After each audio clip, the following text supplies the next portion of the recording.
The E39 BMW M5 was first shown to the world at the 1998 Geneva Motor Show, with production beginning in October that same year.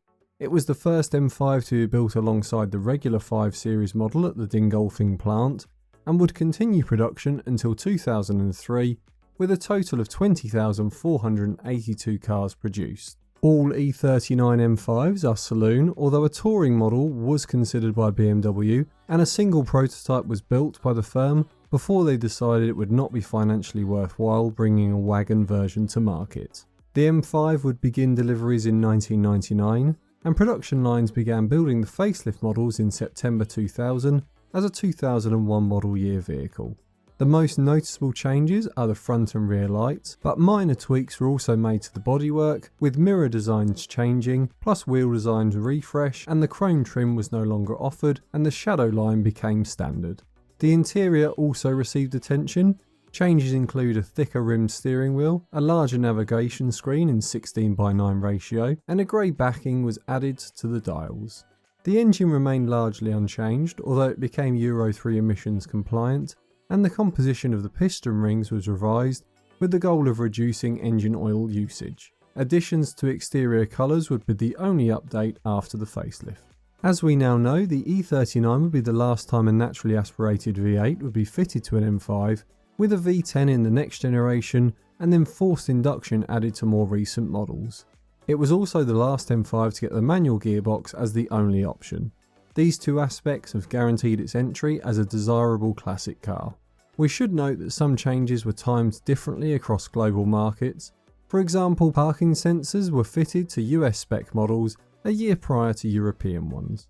Most of the M5 has more performance oriented setup than a regular 5 Series, including a 1-inch or 25mm ride height reduction, aluminium struts, and seats with better bolstering to hold you in place better. It is worth noting though that the M5 doesn't get rack and pinion steering as fitted to the E46 M3, and instead sticks with a recirculating ball steering setup. This is a compromise due to the V8, but the handling and feedback is still sharp enough for most people. However, it won't carve up a country road quite as crisply as the smaller E46 M3, so this may affect your choice depending on where you like to get the most of your vehicle, or whether you are surrounded by wide open roads or tight twisting lanes to enjoy your vehicle. Although saying this, since the E39 M5 weighs 200 kg or 440 pounds less than the newest M5, it will certainly feel very nimble when compared to its modern equivalents. Moving on to safety, and the E39 5 Series safety rating has now expired. However, it scored highly in both American IIHS crash testing and European NCAP testing. The M5 wasn't specifically tested, but sold with the same overall safety considerations. Next up are the recalls. As with many cars of this age, all the recalls are likely long expired, but sometimes become known faults, so we'll recap them. Note that some recalls may not be applicable in your home region.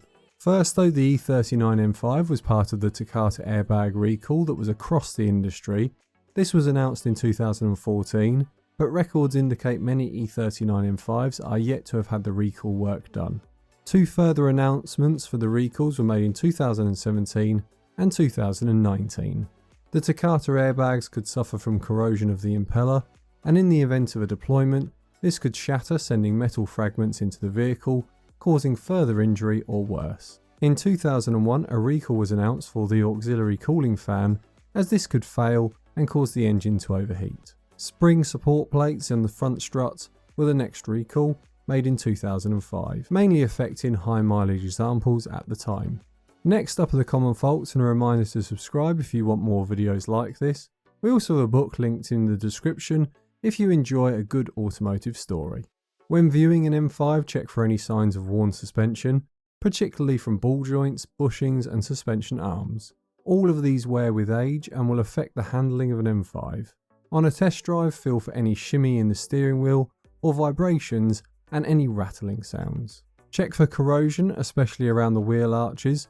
Dirt can get trapped behind the liners and over time will cause it to rust. Check the boot release works, as the rubber seal can move, causing the button to be held in the closed position.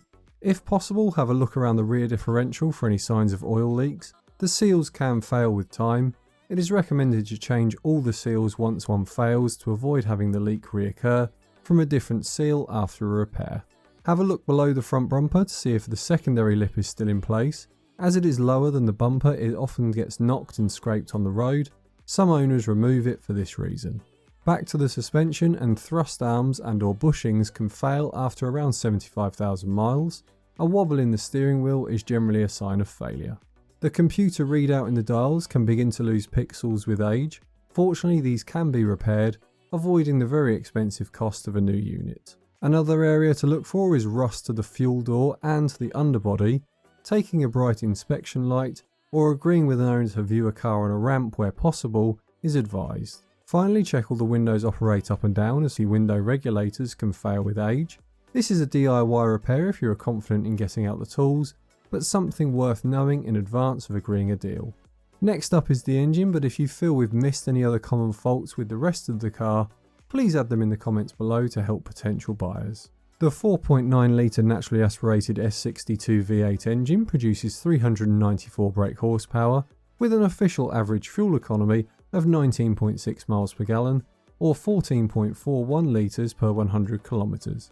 It features double Vanos variable timing and electrically controlled individual throttle bodies for each cylinder, with power sent to the rear wheels via a 6-speed GetRag 420G transmission. Common faults include Vanos failure, either due to the O-rings compressing or wear in the variable timing helical gears found on the camshaft sprocket. An engine rattle will be caused by the latter of those two problems. Many owners report engine oil consumption.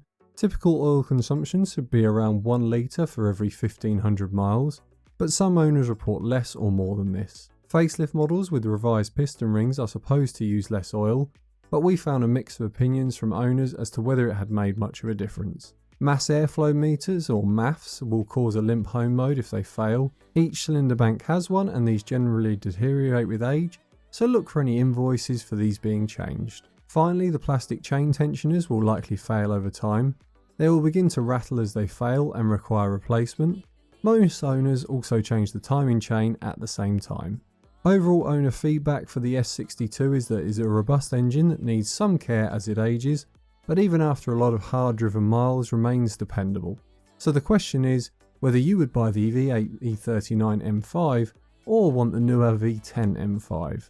Check out our guide on the E60 M5 next for comparison.